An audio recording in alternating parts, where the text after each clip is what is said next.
Okay, so that's October in the books, another busy month of team growth, recruitment, of which we've still got a few more online. And we're bringing everyone together this morning for our monthly coffee, where we bring all of the team into the gym from the workshop, upstairs, sales team, chance for a company update, have a coffee, everyone get together, and yeah, bit of a cheat meal with some donuts or a oat pot.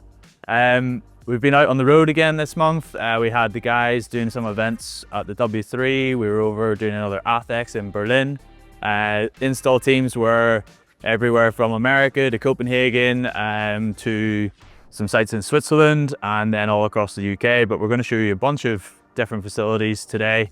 And then we're going to actually grab a coffee and go a bit deeper on one specific project with Chris Hull over in the green room in a few minutes. But we've been making some more investments in BLKBOX HQ, so I'm just going to take you over to the West Wing, which is not a much talked about place within BLKBOX, but our design team has been getting bigger over the last year, and we want to give them a bit more of a creative space to look at our product development in a bit more detail, and yeah, a place to make their own, so come on through. This is the West Wing of BLKBOX. I actually haven't been here since a lot of this work's been complete, but we'll take a look. So this was a bit abandoned beforehand and we had used it for a bit of storage, but we've now got the walls painted, got everything carpeted, working on some desks at the minute. You can see George and the design teams are currently boxed into those offices at the end, but I believe that that's going to become George's office and then a little breakout room. The team then, as it grows, we're going to expand out into here, and I think there's one more desk coming into here. All of the desks made at HQ, as always. Got some nice foam boards up there to keep the designs on the wall and kind of make this space a little bit more inspirational as we go. We then have a boardroom, which is all under works at the minute. Not much to see in there, but we'll have a big screen TV in there for sort of video conferencing where the guys can speak with our suppliers and anyone external.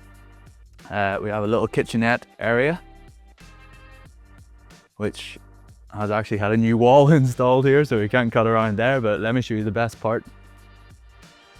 So we've always had an MPD space in BLKBOX, but it's been crammed out onto the shop floor, and what happens then is, although it starts off very nice, it kind of gets dusty over time because we do real fabrication here, so we get a bit of paint dust, a bit of weld, and then it starts to gather and accumulate things over time. So we've given it a nice space, or what will be a nicer space, which gives the design and engineering teams a chance to just rapid prototype quickly, get things painted out in the shop floor, get it in for testing. We can maybe take some photos as a marketing team, but really getting hands on, and if we want to do a workout in here using the real stuff as it comes through, that's what we want to do.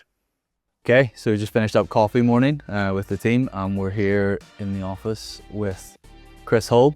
We're going to take a look at a project in a bit more detail. We talk a lot about the projects on the monthly wraps, but we never actually dive into the details. So I think this one, which we completed last month with Soho Farmhouse, might be a good place to start. So without a script in hand, we'll jump into it. And Chris, can you maybe start by talking about the first time you walked into Soho Farmhouse? What did the space look like, and what were you met with? First time I attended the farmhouse, it was a pretty typical gym space and amenity for a facility like this. The one thing that I did notice was that it was all quite functional and quite dark, unfortunately. So it just didn't reflect the rest of the farmhouse. As we walked through the space, we were met with these quite large rig systems, quite a lot of cardio equipment. It just felt like the space just wasn't maybe orientated or used as good as it can be. It had everything that it needed. It just needed elevated a little to reflect the rest of the farmhouse. Okay, so then what was the brief from Soho House in terms of how they wanted to refresh this space? Were they trying to align with other facilities, or Farmhouse has like a distinct vibe? Were they trying to make something special out of it? Farmhouse are really trying to elevate their fitness game more so than anything else, that reflected both their wellness and their hospitality side of things. So a really high-end fitness experience that was then going to be complementary of the rest of the services on site. So it just had to feel like Soho House. How do we make this gym look much more inviting? How does the orientation feel like we could create little personal PT pods across the entire floor space, rather than it just feel like, okay, this is a big rig with boxing bags hanging off it. You run here. There's nowhere really to open up and train. Here we have our finished design. Very cool.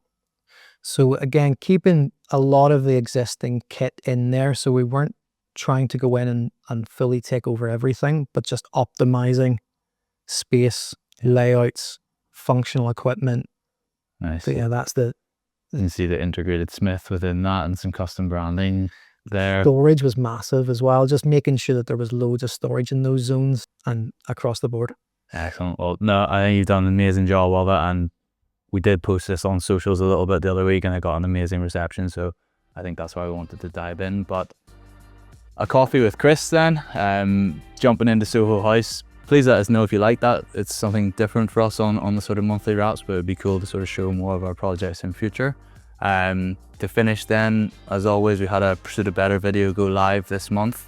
It was Danny Ray, world record holding high rocks athlete, I believe, or UK record holding high rocks athlete. Danny is an absolute monster, ex-military, and he's got a fantastic story. It's on YouTube, Instagram, and yeah, look forward to the next one this month.